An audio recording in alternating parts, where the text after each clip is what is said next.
Oh, Hironobu Sakaguchi. Yes, we appreciated the early Final Fantasies, and you kind of got hosed on the whole Spirits Within nonsense in the subsequent Enix merger, but dude, the heck is this?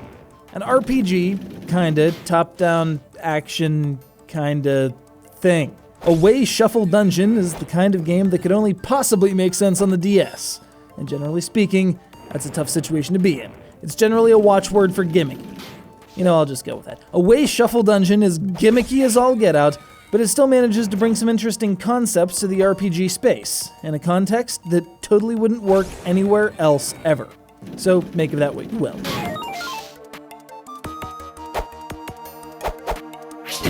As a kid named Sword, Buddha it begins, orphaned and raised in a seaside town. Okay, so that narrows it down to just 80% of all the JRPGs ever made. You have to protect your would-be girlfriend from a supernatural force. Check. Except she sacrifices herself to save you.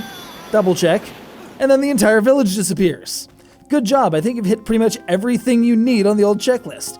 So now Sword is disoriented, not sure what to do, until he finds the cheap's old harp shell instrument thing, and that opens up a portal to a dungeon which keeps shuffling itself. Hey, kind of like the name.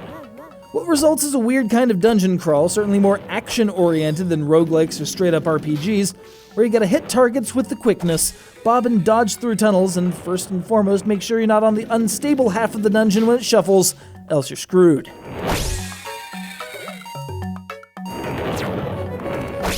So you just have to duck and move a bit, right? Shouldn't be too hard. Well, tell that to the later levels, full of hazards and bombs and switches and shiny things.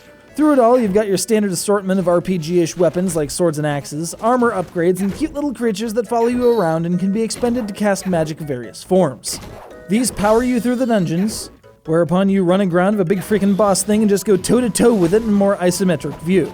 Then it's back out of the dungeon with whomever happened to be trapped down there, where they slowly but surely begin to rebuild the village in their own strange kind of biting on Wind Waker's art style way. Seriously, Photoshop in a red boat and some girl with a beak and you'll be halfway there.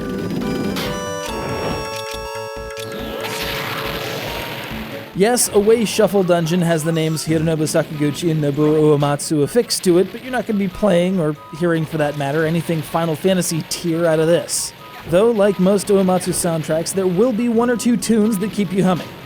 It's an interesting diversion, but if you're looking for something to give you a solid RPG experience, you'll need to shuffle to something else entirely. The mix and match idea of constantly shifting dungeons, those pretty fun in short doses, so keep this one nearby if you absolutely positively need to mix things up a bit. Honestly, I'm gonna lie down in traffic thanks to that line.